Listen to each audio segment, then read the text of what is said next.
Jerry, this is a nice strop here. You can buy these over at Klingspor.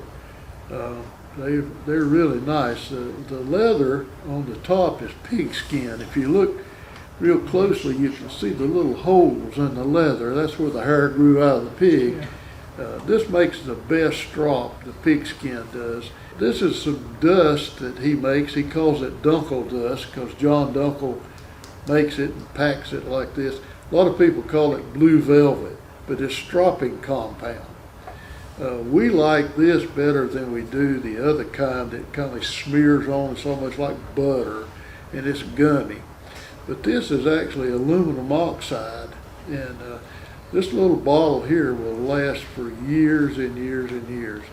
And it only takes just a little bit. You just shake a little bit out on the straw. This is called charging when you put this on your straw. It only takes about that much, maybe once or twice a month. You can take a round pencil or something and sort of roll that or push it to make it go down in all these little dimples that are in this pigskin. Once you get it sort of turned into powder, like so, then you're ready to start stropping your knife. Now this is not sharpening the knife, it's stropping it. The knife comes when you buy it already sharpened, but you need to strop it after about maybe 15, 20, 30 minutes of carving to keep it good and sharp. Now the way you strop it, you don't pull back this way like you did on an old pocket knife. You're pushing it away, and notice this is beveled all the way back to the back. So there's no double bevels or anything, it's just one bevel. So you want to put this flat, put your finger on it, don't rock it back and forth, but get it flat. Then you want to push away. Now where you put your finger on the knife is actually where it's sharpening it. So I'm down at the bottom now. Now I want to move it up to the center. Do the same thing and move it up to the tip. So I sharpen it completely all the way, or honed it. Now I want to do the same thing coming back this way, in the middle, and then at the very tip.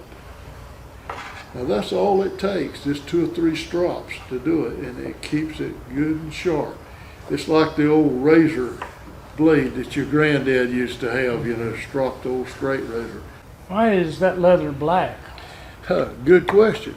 The reason it's black is because it's actually taking some of the metal off of the knife. As you press and move away, it's cutting the metal off, and that's why it's so polished and shiny. A knife doesn't have to be shiny to be sharp, but the more you do this, the shinier it's going to get. So if you want to do it in 3s, you can start at the bottom and go away, then move to the center, go away, and then move to the end and go away. Do the same thing back this way. Start at the bottom, go to the middle, and go to the end. Just remember, wherever you pressing your finger down, that's where it's going to get sharpened, because that's what's going to push down. So you want to give it a try? Sure. Good. Okay, how hard do I press? Just firmly, just get it flat, put your finger on it, get the feel of it so it's good and flat, and it should push real easily. That's right, exactly right. That's right. Okay, do I hold it flat or do I angle it up a little bit? No, you keep it flat. Let me see the knife one more time. You remember, when we look at this knife, it's beveled from the cutting edge. It's one straight bevel. When you lay your finger down on it, you could tell when it's flat. I mean, when it rocks up like that, obviously that's not flat. You can feel it when it's flat and just push right away. Okay.